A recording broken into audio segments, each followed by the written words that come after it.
Башкорт теленнән региональ диктант 2015 елдан башлап узгарылһа, быелгы елдан был тарихи сара халыкара статус алды. Башкорт теленнән диктант язу акциясына безнең районда 1000-гә якын кеше кушылды. Курай моңагыла. Ошо моң кыйнында һин ат өстендә ярып яуга ташланган башкорт егетләренең хөрәнендә. Райондың төрле авыл биләмәләрендә узган тел байрамына Мырак авылы халкыла әүдем кушылды.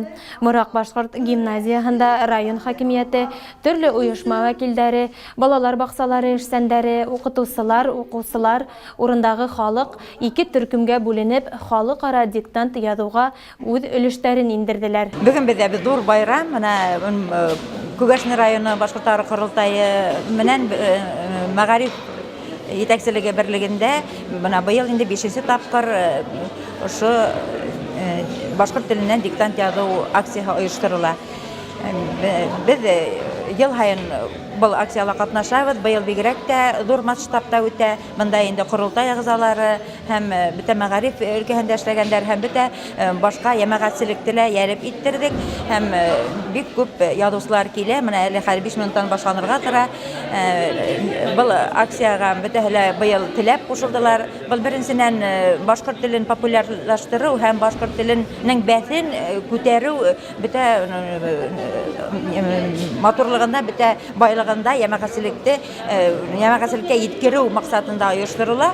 Моның бурычлары башкорт телен югары кимәлгә күтәрү һәм ямагатьчелекте ошыга ялеп итү. Диктанттар язылып беткәндән соң башкорт теле укытучылары хаталар өстендә эш узгардылар. Әлбиттә, сараның төп максаты хата тикшерү түгел, ә башкорт телен популярлаштыру һәм хаклау. Дөйем алганда матур гына тексты, матур гына язгандар, зур гафу итмәслек хаталар юк. Бар шундай хаталар ватан һүдән бәләкәй менән язалар. Бер-ике урында өтердәр төшеп калган.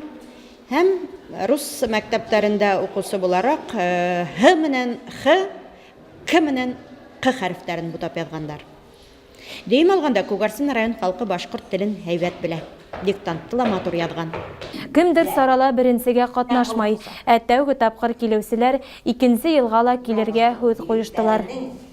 Мин Күгәрсенкәй балалар баксагында эшләйм. Ошо акция турында ишетеп килдем һәм былтыр һүз биргәйнем үземә килермен дип. Быел халыкара статус алган тигәс бик куандык. Бұл акцияның төп максаты булып, минеңсә, белем үстерү һәм һәр кемдә башкорт телендә һөйләшә һәм укый белгән кешеләр хатаһыз язу мәдәниятен үстерүдер дип уйлыйм. Һәм шулай ук менә замандаштар, кардәшләр, башкорт халкы белән, шәхесләр белән аралашып утырабыз. Һәм үзебезнең телебезне, иҗатыбызны, башкорт телен рухын күтәрүдер, популярлаштырудыр дип уйлыйм. Безнең балалар баксагында 3 башкорт төркеме эшләп килә һәм онда без шулай ук эш менән алып барабыз, укыту тәрбиясе һәм бұл мондай саралар бик безнең эштә ярдәм итә һәм шундай саралар, акциялар безнең хөкүмәт тарафынан булдырылып торһа бик яхшы булыр дип уйлыйбыз.